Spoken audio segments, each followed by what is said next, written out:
안녕하세요. 자식 농사 끝이 없는 60대 후반 여자입니다. 창원에서 30년 넘게 남편과 중국집을 운영하면서 살고 있어요. 눈이 오나 비가 오나 짜장면 만들어 팔아 죽어라 삼남매를 키워냈답니다. 처음 남편과 결혼을 다짐했을 때도 가정적이고 다정한 모습에 반해 결혼을 결심했어요.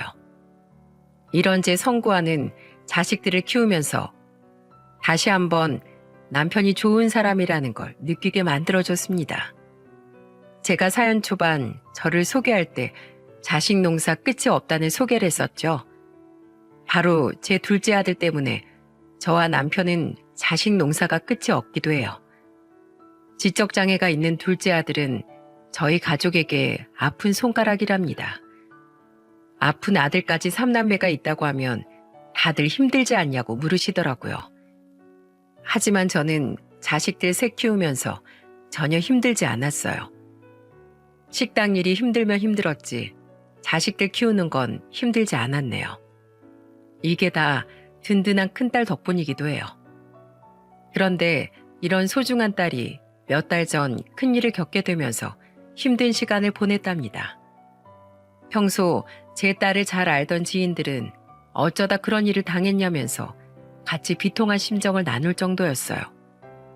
어릴 때부터 똑똑하고 착했던 제 딸은 동네 사람들도 인정한 효녀예요. 특히 지적장애가 있던 둘째 아들을 제일 많이 챙겨준 사람도 딸이었어요. 학교에 가면 친구들한테 놀림받기 일쑤였던 둘째 아들 진호를 앞장서서 살뜰히 챙기던 큰딸이었습니다.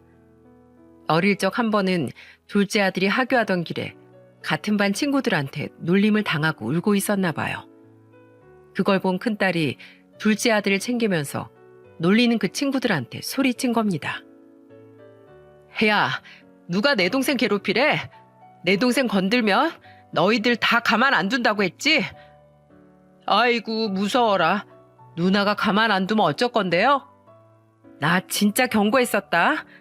너희들 내일부턴 이렇게 못 다닐 줄 알아. 그날 큰딸은 그렇게 큰 소리를 치고는 둘째 아들 담임 선생님한테 가서 동생이 괴롭힘을 당하고 있다고 말했던 거예요. 그래서 담임 선생님이 해당 학생들한테 따끔하게 한마디 하고 학부모한테 연락까지 한 겁니다. 그 결과 우리 둘째 아들을 괴롭히던 학생들 엄마한테 사과까지 받았네요. 진호 엄마 미안해요. 우리 애가 아직 철딱서니가 없어서 그랬어요. 다 제 불찰이니까 절 탓하세요. 자식 키우는 게 어디 부모 마음처럼 되겠어요? 앞으로 서로 신경 쓰면서 살아야죠. 그래도 이렇게 사과까지 해주셔서 감사해요. 당연히 제가 사과드리는 게 맞죠. 이야기 들어보니까 큰 누나가 선생님께 요목조목 다 말한 것 같던데 야무지고 똑부러지네요. 둘째 아들이 초등학교에 입학했을 때부터 큰딸은 늘 둘째 아들을 챙겨 다녔어요. 자기도 친구들이랑 학교 마치고 놀고 싶을 텐데도 수업이 끝나면 둘째를 챙겨서 집으로 오곤 했습니다. 그때가 초등학교 4학년이었던 딸을 보면서 저는 안쓰러운 마음에 물어본 적이 있었어요. 순애야, 학교 끝나면 친구들이랑 떡볶이도 먹고 친구 집도 놀러 가고 해. 진호는 엄마가 챙길게. 우리 딸도 친구들이랑 놀고 싶을 거 아니야. 아니야. 난 친구들이랑 학교에서 많이 놀아. 학교 끝나곤 진호 보는 게 내 할 일이야. 큰딸의 말에 저는 눈시울을 붉혔어요. 세상에 어른도 힘든 일을 본인이 하겠다고 나서는데 어찌나 마음이 아팠는지 모릅니다. 아무리 형제라도 힘든 게 있을 텐데 한 번도 서운하다는 말 한 적 없던 딸이었어요. 삼남매다 보니까 막내 아들은 뭣도 모르고 둘째 아들만 챙기는 저한테 떼를 부리기도 했었습니다. 엄마 왜 맨날 둘째 형 손만 잡아줘? 나도 엄마 손 잡고 걷고 싶다고.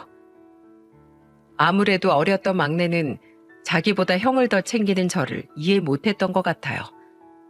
그렇게 막무가내로 떼를 쓰는 아이를 보면서 답답할 때가 많았답니다. 아무리 어르고 달래줘도 어린애가 그걸 이해할 수가 있었겠습니까? 그때도 큰딸은 어른스럽게 나서서 막내를 달래면서 조근조근 말했어요.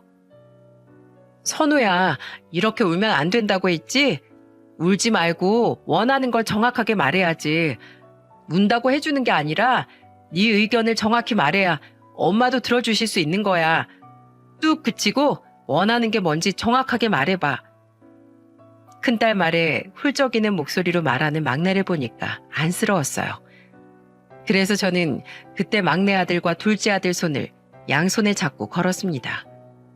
손이 2개라 두 아들 손만 잡고 걷고 있는데 그 뒤를 조용히 따라오는 큰딸이 어찌나 마음이 아팠는지 몰라요.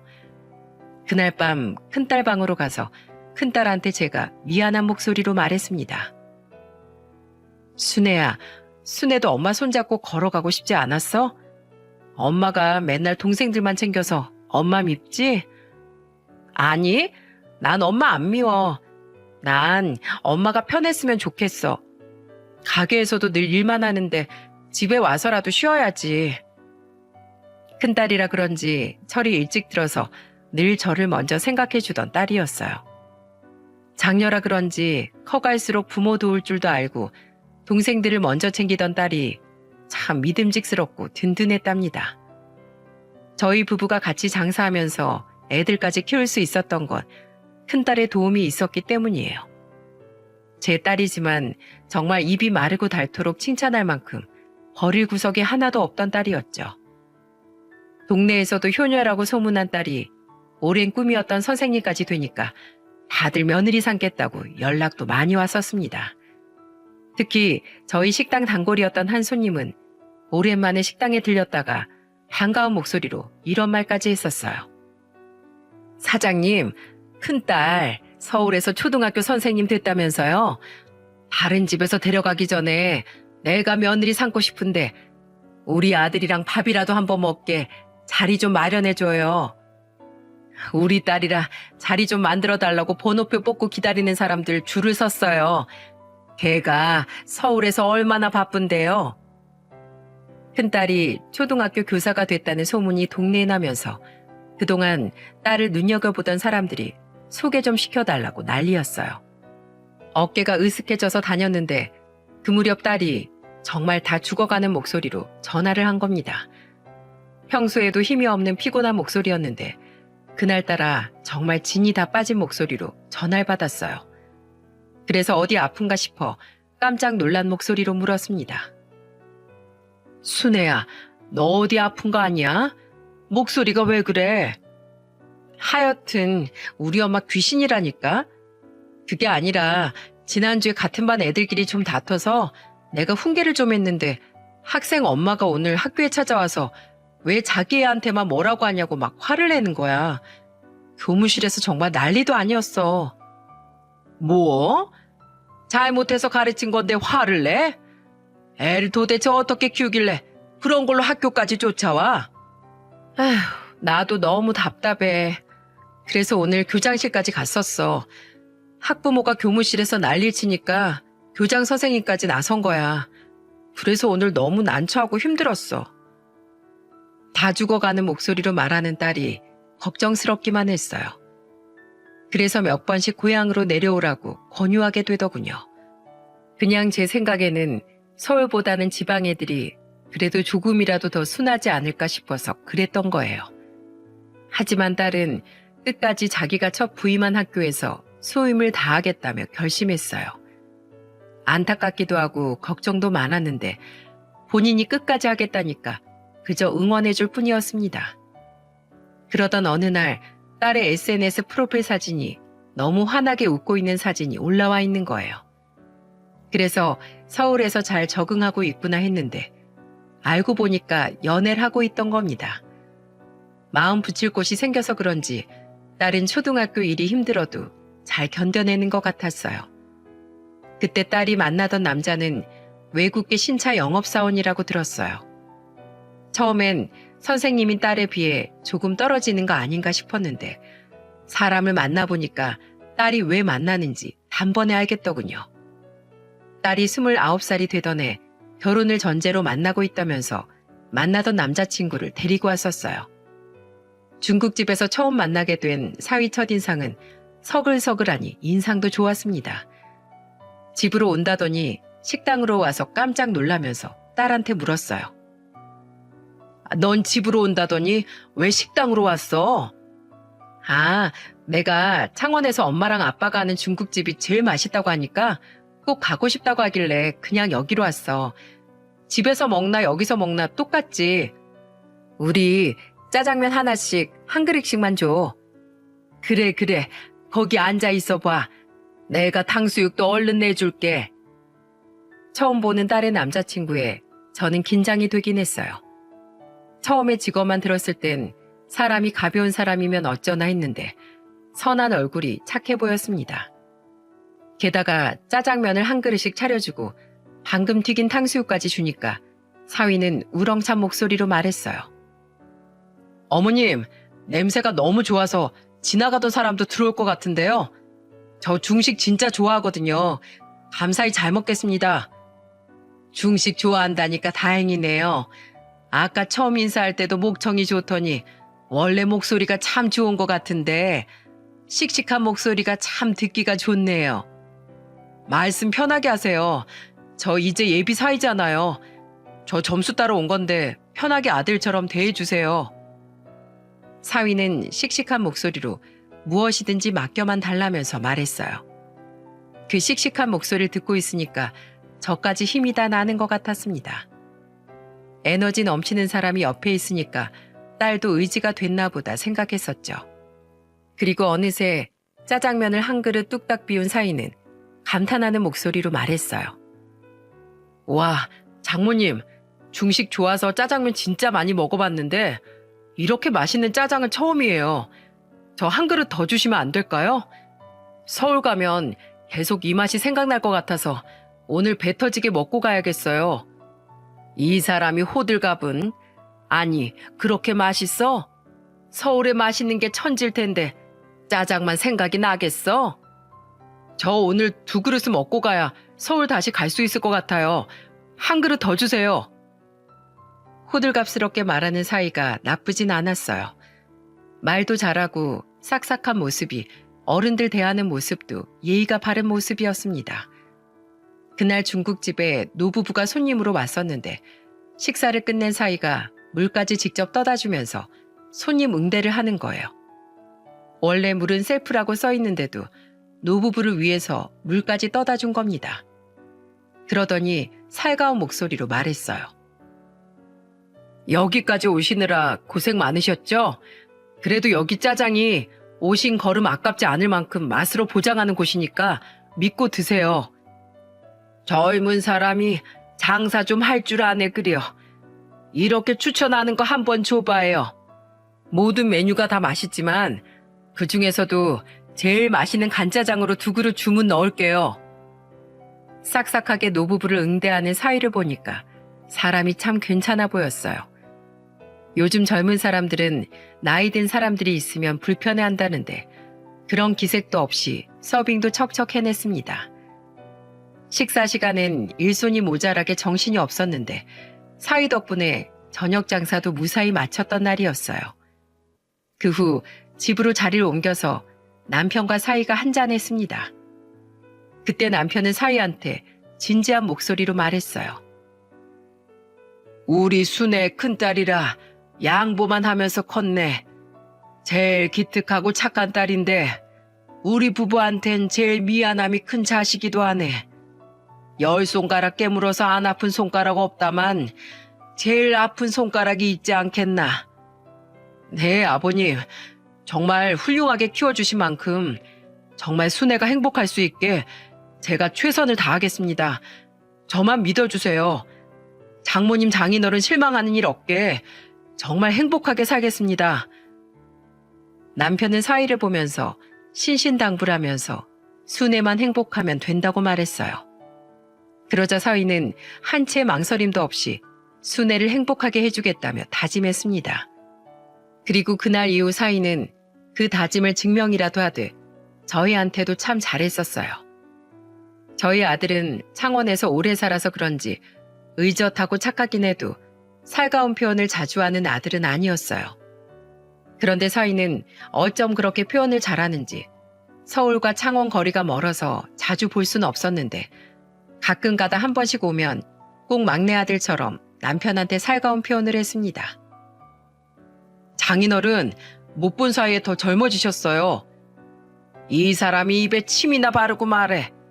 근데 자네 오늘도 식당에 나가려고? 뭐하러 올 때마다 같이 식당 일을 하려고 그래? 그냥 쉬고 있게.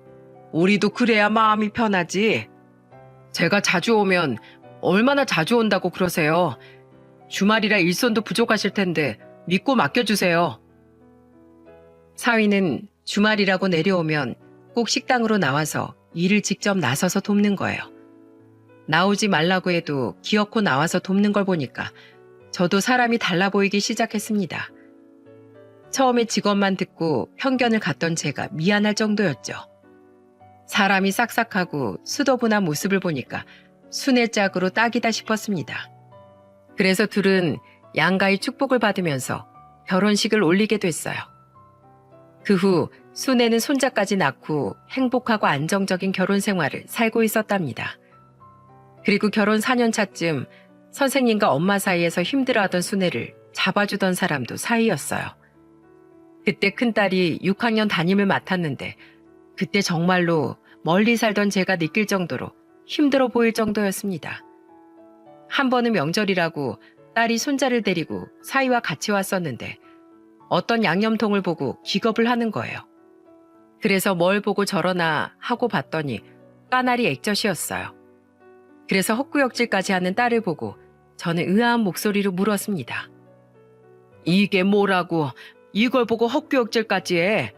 너 혹시 둘째 생긴 거 아니야? 둘째는 무슨 그런 거 아니야. 지난달에 내가 맡은 반 학생이 내 텀블러에다가 이걸 담아둔 거야. 뭐? 까나리 액젓을 텀블러에다가? 아니 그걸 왜?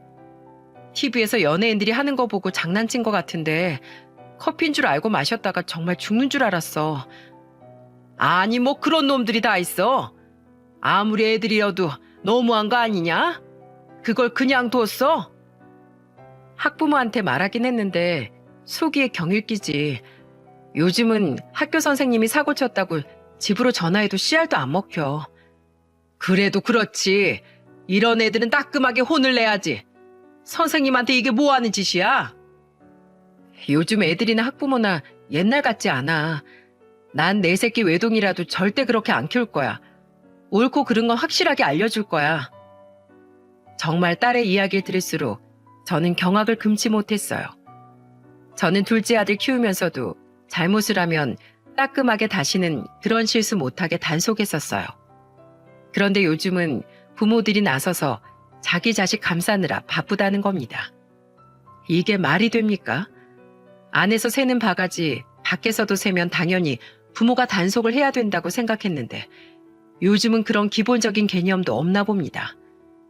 그래서 사위가 저와 딸이 하는 이야기를 듣고 노발대발하면서 말하더군요. 장모님, 말도 마세요. 전 가끔 이 사람 얘기 듣다 보면 제가 이 사람 보호자로 가서 학교 다 뒤집어 엎고 싶다니까요. 진짜 쫓아가서 위에라도 항의하고 싶은데 이 사람이 그러지 말라고 말려요. 아, 그러니까 이렇게 뒤늦게 듣는 나도 다 속 터지는데 자네 노죽하겠나. 아유, 세상이 말세네 말세야. 사위마저도 옆에서 딸을 지켜보는 게 안타깝다고 할 정도였어요. 그러니 평소에 얼마나 딸이 힘들어했는지 감이 오십니까? 심지어 크면서도 저한테 힘들다는 말 한번 해본 적 없던 딸이 한 번은 저한테 어리광을 부리듯 하소연한 적도 있었어요. 저녁 장사를 끝내고 한숨 돌리고 있는데 딸한테 전화가 온 겁니다. 전화를 받아보니까 역시나 힘이 쭉 빠진 목소리로 말하더군요. 엄마, 오늘은 나도 엄마가 보고 싶어서 전화했어. 아이고, 내 새끼 또 무슨 일이야. 뭐가 그렇게 힘들게 했어. 우리 엄마 하여튼 귀신이 따로 없다니까. 오늘 그냥 별거 아니었는데 엄마가 보고 싶더라. 수업 시간에 휴대폰 만진 애한테 수업 끝나고 하라고 했더니 나한테 막 화를 내는 거야. 뭐야? 맞는 소리 했는데 왜 선생님한테 화를 내? 나한테 막 선생님이 왜 참견이냐고 화도 냈어. 나 진짜 오늘처럼 애들이 힘들었던 날이 없는데 오늘 너무 힘들고 나도 엄마 보고 싶더라. 왜 또? 그 집 엄마가 뭐라고 했어? 그렇지. 왜 내 새끼 몰아세우냐고 그런 소리 하지. 가만 보면 나만 그런 게 아니라 6학년 다른 반 선생님들도 학부모 민원 때문에 힘들어 죽으려고 해. 우리 딸 반쪽되기 전에 때려쳐야 하는 거 아니야? 관두고 창원 오는 건 어때? 힘들다고 도망치면 그게 선생님이야? 해보는 대로 해볼게. 걱정 마세요, 엄마. 볼 때마다 얼굴이 반쪽이 되는 딸의 모습에 저도 속이 타들어갔어요. 게다가 하소연하는 이야기를 들어보면 늘 수업 고민이 아니라 학생과 학부모의 개념 없는 이야기들 뿐이었죠. 그러니 제가 딸 걱정을 안 할 수 있었겠습니까? 그래서 늘 걱정이 한가득이었는데 어느 날은 딸이 술을 마시고 전화했던 적이 있어요. 평소 술이라면 한두 잔이 주량이었던 딸이 만취할 정도로 마셨던 적이 있습니다. 그때는 저도 너무 화가 나 학교에 쫓아가고 싶은 심정이었어요. 그때 딸은 전화로 저한테 혀가 꼬여가며 말하더군요. 엄마, 나 정말 너무 힘들다. 엄마도 우리 삼남매 키울 때 선생님한테 그랬어? 둘째 진호가 학교에서 친구랑 싸우면 선생님한테 막 화냈어? 그게 무슨 소리야? 난 결코 선생님 탓 해본 적이 없어. 애들 싸움에 왜 선생님을 탓해? 애들이 다 싸우면서 크는 거지. 그렇지, 맞지. 애들은 싸우면서 크는 건데 왜 나한테 그럴까? 우리 반 학부모들은 맨날 내가 잘못했대. 내가 대체 뭘 얼마큼 잘못했다는 거야? 내가 교실에서만 상주하는 것도 아닌데 나보고 어쩌라는 거야? 순애야, 힘들면 그만둬. 엄마 부탁이야. 네 꿈 응원하는데 너 갈아가면선 하지 마. 나한텐 네가 제일 소중해. 엄마, 그래도 내 꿈이 교사였잖아. 좋아지겠지. 이렇게 힘든 애들도 있는데 다른 학생들은 정말 착해. 얼마나 순수한데. 내가 하나만 도와줘도 선생님 감사합니다 하면서 말 잘 듣는 애들도 있어. 그런 애들 때문에라도 난 포기 못하겠어. 좋은 학생들이 괜한 피해를 보는 거잖아. 창원에 있으니까 널 도울 수도 없고 아유 답답하다. 박서방은 잘해줘. 옆에서 남편이라도 잘해줘야 버티지. 일이 힘들면 집이라도 편해야 할 거 아니야. 걱정 마. 그 사람은 잘해줘. 성격 엄마도 알잖아. 다정하고 늘 내 편인 사람이야. 그때 딸의 목소리에 정말 학교고 뭐고 쫓아가서 다 엎어버리고 싶었네요. 선생님은 뭐 사람도 아닙니까? 다 부모가 있는 평범한 사람인 건데 왜 선생님이라고 해서 학생을 떠받들어야 하는 건가요? 요즘 교권이 땅에 떨어졌다는 말은 들었지만 이 정도일 줄은 몰랐습니다. 그렇게 제 딸은 힘들어하면서도 자신을 잘 따르던 다른 학생들 때문에 끝까지 버텼어요. 그 시간이 어느덧 7년이라는 시간이 흘러 있었습니다. 그래도 하나 있는 사이가 든든하게 제 딸 곁을 지켜주니까 믿음직스러웠죠.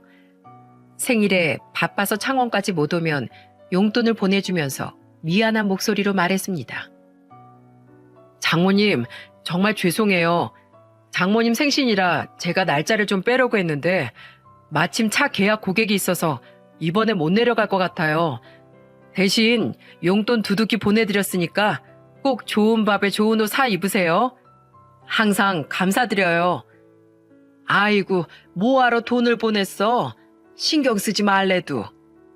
그래도 장모님 생신인데 제가 어떻게 그냥 넘어가요. 걱정 마시고 편하게 쓰세요. 사위는 멀리서도 늘 저희 부부를 챙기던 사위였어요.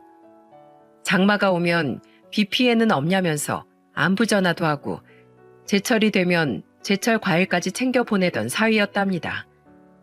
그 덕분에 저희 부부는 사위가 아니라 아들이 하나 생긴 기분이었어요. 그런데 정말 아들 같던 사이가 달라지기 시작한 건 딸이 결혼한 지 8년 차쯤 됐을 때였답니다. 사람이 조금 변한 것도 아니고 갑자기 180도 변하니까 어안이 다 벙벙할 정도였죠. 오죽하면 몇 달째 강간무소식인 사위가 전화를 안 받길래 딸한테 전화해 무슨 일이 있는지 물었던 적이 있었습니다. 박서방, 무슨 일 있어?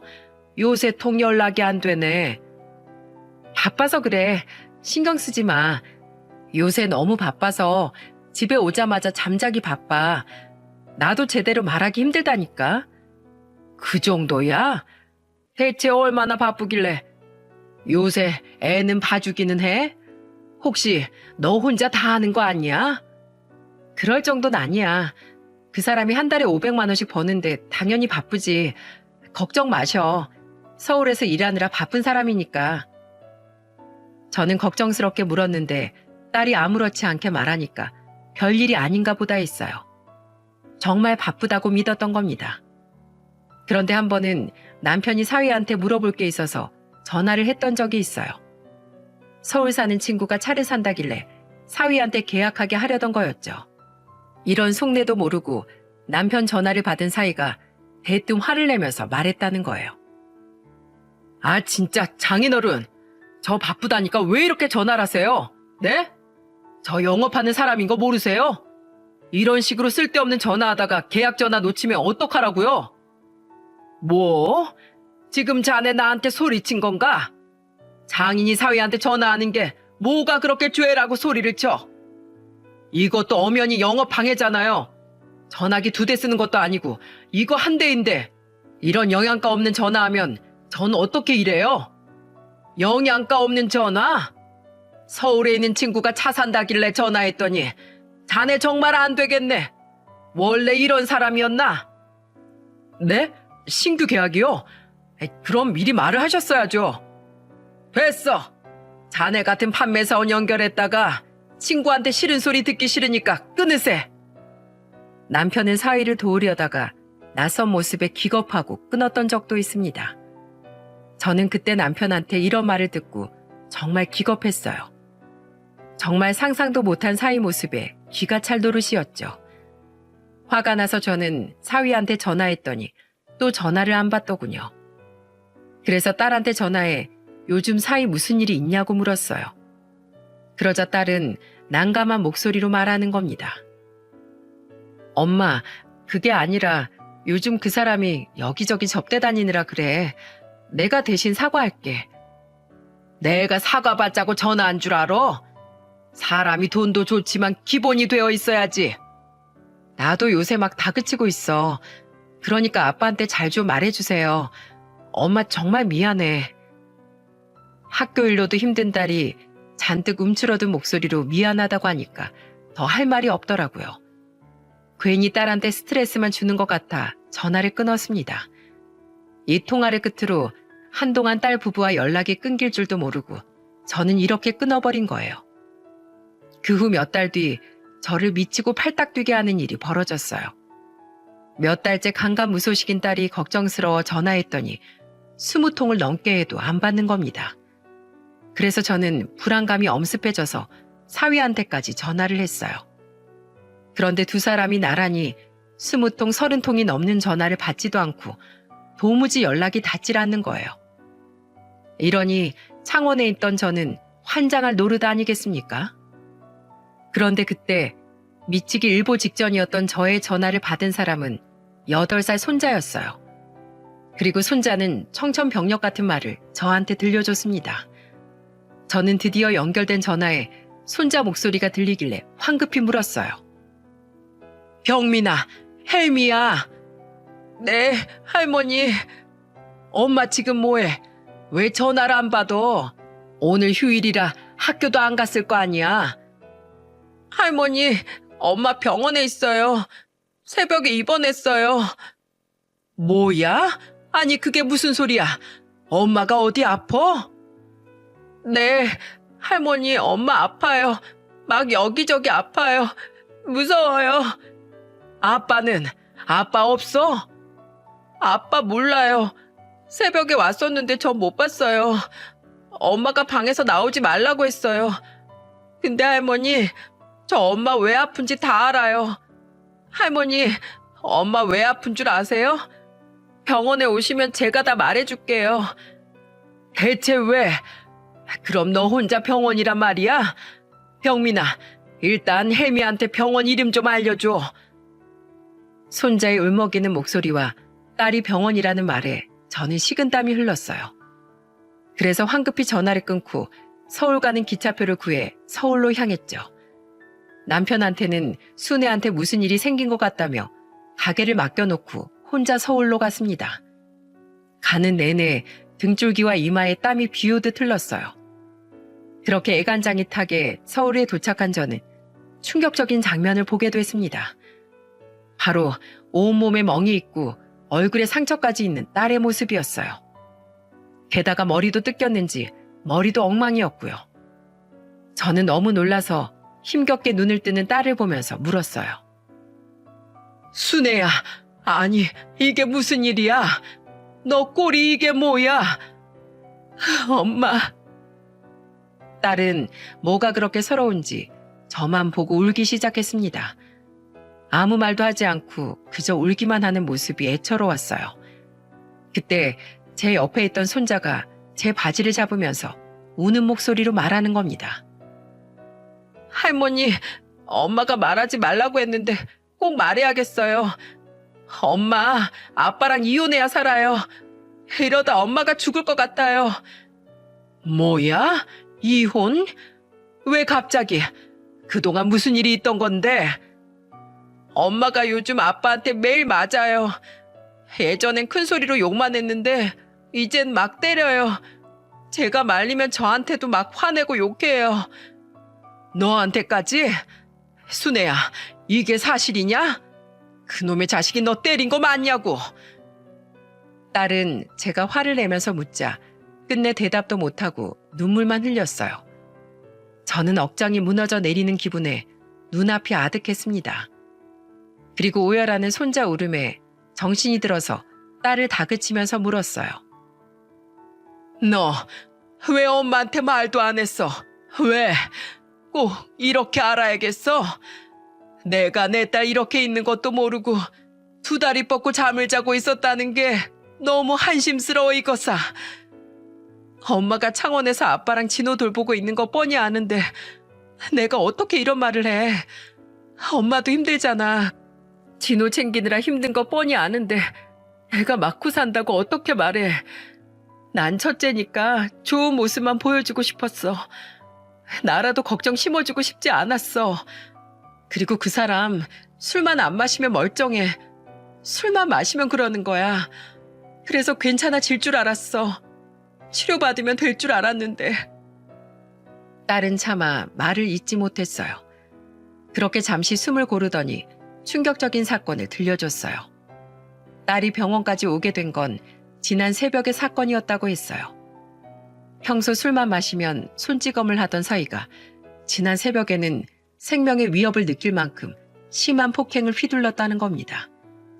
그래서 손자를 방에서 나오지 못하게 하고 혼자 버티다가 경찰한테 신고를 하는 바람에 일단락됐던 거예요. 그런데 딸이 경찰 신고 후에 이혼 통보를 하니까 사이놈이 지금 버티고 있다는 거였죠. 심지어 제가 오기 전에도 사이가 찾아와서 딸한테 울면서 빌었대요. 우리 아들 아빠 없는 자식으로 키울 거야? 넌 선생님이면서 네 자식 편부모 가정으로 크는 거 봐야 속이 시원하겠어? 나 예전처럼 다시 멋진 아빠 할게. 사위 노릇도 잘하고 정말 정신 차릴게. 나 정말 술만 끊으면 된다니까. 내 발로 가서 당당하게 치료받을게. 나한테 기회 좀 줘. 그놈의 기회 수백 번도 더 줬어. 나 이제 못 버텨. 나가라고 제발. 이것도 폭력인 거 몰라? 내가 지금 너 보기 싫다잖아. 이혼 안 하겠다고 해야 나갈 거야. 제발. 병실까지 찾아와 애걸복걸하던 사이는 결국 병원 보안 요원 손에 이끌려 나갔어요. 딸은 극심한 트라우마로 사이놈 얼굴만 봐도 벌벌 떨었다고 했습니다. 그런데 그놈은 이혼하기 싫다고 무조건 대화를 하려고 했던 거예요. 저는 본색이 나온 그놈 실체에 어안이다 벙벙했어요. 심지어 술 먹고 폭행했던 사유가 뭔 줄 아십니까? 글쎄 회사에서 받은 스트레스를 제 딸한테 풀고 있던 거예요. 원래부터 술만 마시면 개가 되는 놈이었는데 그동안 본색을 숨기고 있던 거죠. 그러다가 실적 부진으로 일하던 지점에서 밀려나게 생기니까 딸한테 화풀이를 했던 거예요. 딸은 울먹거리면서 그동안 있던 일을 털어놓더군요. 생활비도 안 준 지 오래됐어. 그냥 일 때문에 그런 줄 알고 난 스트레스 풀라고 둔 건데 그게 점점 심해지는 거야. 그래서 어젠 나도 새벽에 술 마시고 올 거라고 하니까 뭐라는 줄 알아? 뭐라는데? 그 자식이 대체 뭐래? 남자랑 여자랑 다른데 나보고 왜 기어오르냐는 거야. 그러면서 남자랑 놀아나려고 그러는 거냐고 날 막 때리기 시작했어. 엄마, 나 너무 무서워. 이제는 무서워서 못 살겠어. 결국 딸은 쓰레기 같은 놈의 폭력을 견디다 못해 이혼을 택했던 거예요. 심지어 딸은 그동안 꼼꼼한 성격 탓에 성격 차이로 심리적 고통도 컸던 것 같았어요. 생활비도 안 주고 뭐라고 하면 잔소리한다고 지랄하는 놈이랑 살면서도 시골에 있는 부모가 걱정할까봐 혼자서 다 견디고 있던 겁니다. 그 소리를 전부 들으니까 저는 더 이상 참을 수 없어서 그 자식한테 문자를 남겼어요. 너 5분 안에 전화 안 하면 네 직장 내일 찾아가서 엎어버릴 거야. 좋은 말로 할 때 전화해서 해명해. 그동안 그렇게 전화해도 안 받던 놈이 제 문자 한 통에 5분도 안 돼서 전화를 하더군요. 도둑이 제발저린 거 아닙니까? 그런데 아무렇지 않은 목소리로 뻔뻔하게 말했습니다. 장모님, 오해가 있어요. 지금 오해하신 것 같은데 제가 가서 설명할게요. 장모? 내가 왜 네 장모야? 술 처마시고 실수했으면 마누라 옆을 지켜야지. 무릎을 꿇어도 시원찮은 판에 어디 숨어 있는 거야? 난 이대로 가만히 못 넘어가. 사람이 죄를 지었으면 벌을 받아야지. 내가 내 손으로 너 이혼시키고 처벌받는 것까지 꼭 볼 거야. 오해라고요, 진짜. 닥쳐. 내 딸 몸에 손댄 놈이 함부로 입을 놀려? 할 말이 있으면 경찰서 가서 해. 화가 나서 이렇게 말하고 전화를 끊어버렸네요. 그러자 1시간도 안 지나서 병실까지 달려왔더군요. 그러더니 제 바지가랑이를 잡고 매달리면서 말했어요. 장모님, 저 치료받고 있어요. 진짜예요. 사실 저 술만 마시면 충동 조절이 잘 안 되는데 아시잖아요. 순의 말이 좀 가르치는 말투라 그동안 자주 싸운 건 사실이에요. 근데 저 맨정신일 때 멀쩡했어요. 야, 내 딸이 샌드백이야? 분노가 올라오면 사람 쳐도 된다는 거야? 나 지금 열받았으니까 널 좀 쳐도 되는 거냐고. 어딜 사죄해도 모자랄 판에 변명이야? 나가. 당장 나가. 경찰서 가서 해명하던지 콩밥을 먹던지 하고 당장 여기서 나가. 딸은 제가 사위를 억지로 끌어내는 모습을 보고 고개를 돌려서 울고 있었어요. 저는 그런 딸을 달래 몸에 있는 상처와 멍사진을 전부 찍어뒀습니다. 그리고 진단서까지 받아서 결국 경찰에 신고를 하기로 결정했어요. 그리고 딸은 퇴원 전 변호사까지 선임해 이혼 소송을 하기로 다짐했습니다. 지 잘못도 모르고 끝까지 이혼 못한다고 버티니까 별 수 없었어요. 그런데 며칠 뒤 딸이 퇴원하던 날 쓰레기놈 엄마가 찾아왔더군요.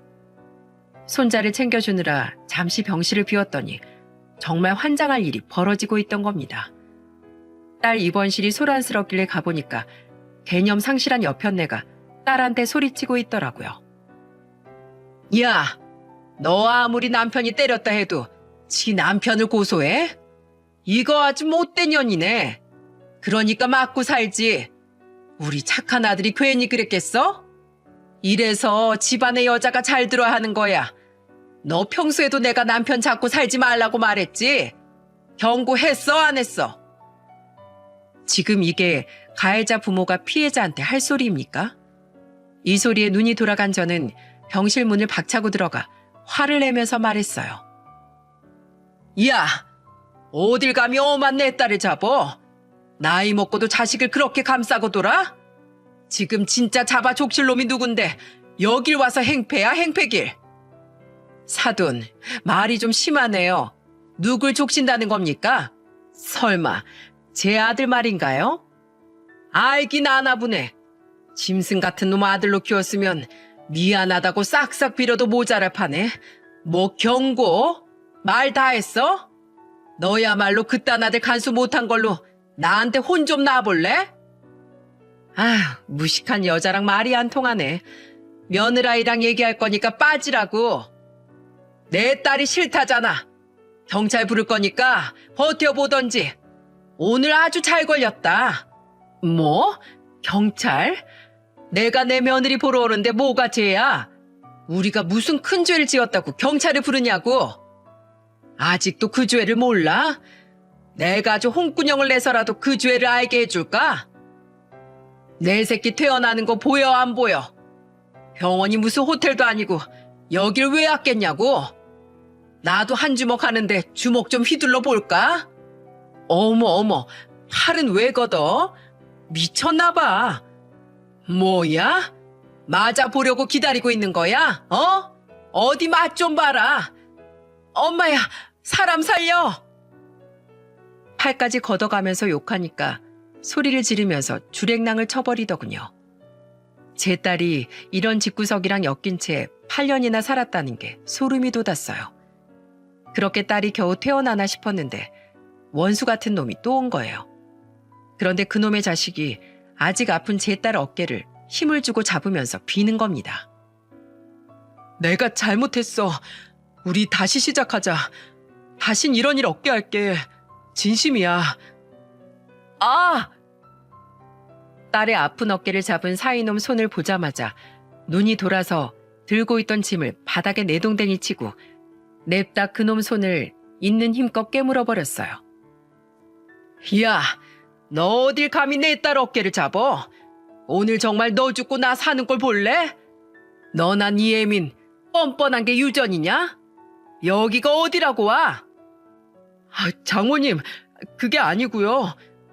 너 때문에 내 딸 어깨 고장나면 난 너 사람 구실 못하게 만들러 쫓아갈 거야. 알겠어?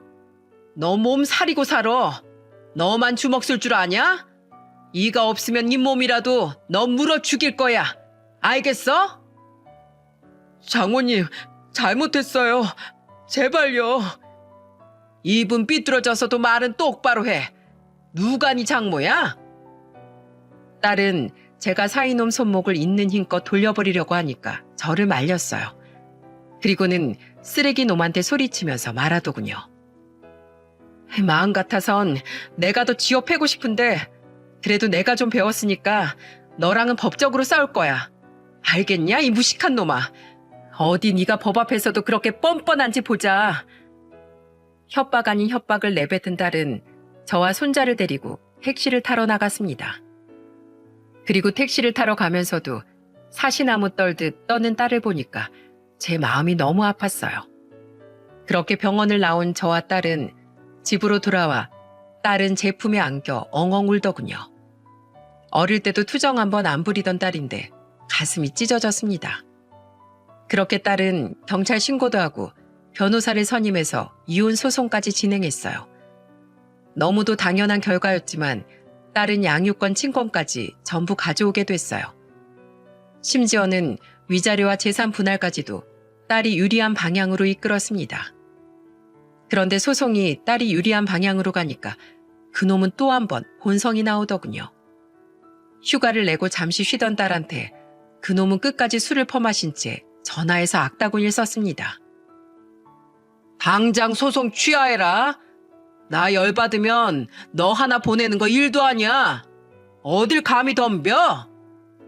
넌 진짜 안 되겠다. 너 협박하는 것도 다 녹음했으니까 이것도 다 증거로 쓸 거야. 알겠냐? 어디 미친년이 남자한테 덤벼? 이런 삐리리야. 전화기 밖으로 들리는 욕설에 저는 참다 못해 딸의 전화기를 뺏어 들었습니다. 야, 쫓아와봐. 아주 내 눈에 띄면 너 다리 몽둥이 부러질 줄 알아. 나 진짜 험한 욕하고 싶은데 내 입이 더러워서 참는 줄 알아. 아줌마가 뭔데 참견이야?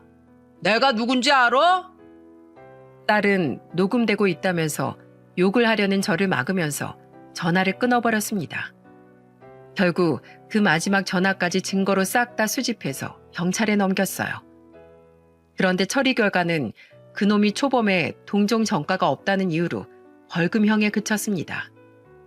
같은 전과를 저지르면 그때는 깜빵에 갈 위기에 처한 상태였어요. 이걸로도 분이 풀리지 않은 저는 그 자식이 일하는 외제차 영업점으로 갔습니다. 그리고 손님인 줄 알고 응대하는 직원에게 말했어요. 여기서 일하는 사람 중에 박정철 씨라고 있죠? 그 사람 예전 장모였던 사람인데 그 직원에 대해 긴히 할 말이 있으니까 윗사람 좀 불러주세요. 네? 왜 그러시죠? 저한테 말해주시면 전달하겠습니다. 그럼 됐어요. 본사에 확 찔러서 여기 상사한테 가는 게 빠르겠네. 잠시만요. 제가 말해보고 전달 드리겠습니다. 본사에 찌르겠다고 하니까 그제야 제일 윗사람을 불러주겠다면서 말하는 거예요. 그래서 저는 쓰레기 놈이 일하는 매장 상사한테 그동안 진행한 소송 자료와 경찰 신고 내역까지 보여줬습니다. 그리고 저는 단호한 목소리로 말했어요. 술만 먹으면 개가 되는 놈이 파는 차를 고객이 신뢰하고 살 수 있겠습니까? 여기 차 명성에 흠집을 내고도 남을 놈이에요. 이 직원이 서울 바닥에서 차 파는 게 맞다고 보세요? 서울 사람 미어 터지는 것 같아도 한국 바닥 좁습니다. 소문나면 여기 이미지 날아가는 거 한순간이에요. 우선 저희도 보여주신 자료로 검토하겠습니다. 제보 감사합니다. 저는 그놈이 다시는 나대지 못하게 일터에 가서 모든 사실을 밝혔어요. 솔직히 피해자인 제 딸이 서울을 떠날 이유는 없지 않겠습니까? 그래서 정말 서울 바닥 떠나야 할 놈이 누군지 최후의 싸움을 한 겁니다. 한동안 분하고 잠도 못 잤는데 이렇게라도 하고 나니까 분이 좀 풀렸어요. 그 후 그놈은 서울로 떠나 경기도 외곽에 있는 중고차 딜러로 일한다는 소식을 듣게 됐어요. 그래도 양심은 있는지 그날 이후 딸 앞에 나타나지도 않습니다. 양육비는 딸이 아무런 말을 안 하는 걸 보면 잘 보내고 있는 것 같고요. 물론 제 딸은 서울에서 아직 선생님으로 지내고 있습니다. 창원으로 오라고 했지만 학교를 지키고 싶다는 딸의 뜻을 존중해 주려고 합니다. 나중에라도 내려올 수 있게 저는 시골을 지키고 있어요. 역시 제 딸은 힘들어도 학교에서 아이들을 가르치는 게 가장 행복한가 봅니다. 힘든 일을 겪었는데 언제 그랬냐는 듯 웃으면서 학교 생활을 하고 있어요. 작년에 겪었던 일인데도 저도 문득 떠오르네요. 그래도 손자 한 번씩 내려오면 다시 밝아진 딸의 모습이 보기 좋습니다. 이런 사연을 보내게 된 건 여기 시청자 여러분들 대부분은 자식을 둔 부모일 텐데 우리 모두 좋은 부모가 됐으면 하는 마음에 보냈습니다. 무조건 자식 감싸는 게 좋은 부모는 아니지 않습니까? 옛날부터 밥상머리 교육이 중요하다는 말이 괜히 있는 말이 아니잖아요. 내 자식 눈에 넣어도 아프지 않을 만큼 아끼는 마음은 어느 부모나 똑같답니다. 그러니 선생님도 누군가의 자식이라는 걸 유념하시고 선생님 대우까진 바라지도 않으니까 사람 대우라도 해주셨으면 좋겠습니다. 아이들을 아끼는 선생님들이 끝까지 학교에 남을 수 있길 응원하겠습니다. 제 사연 읽어주셔서 감사드려요. 건강한 가정에서 행복하시길 바랄게요.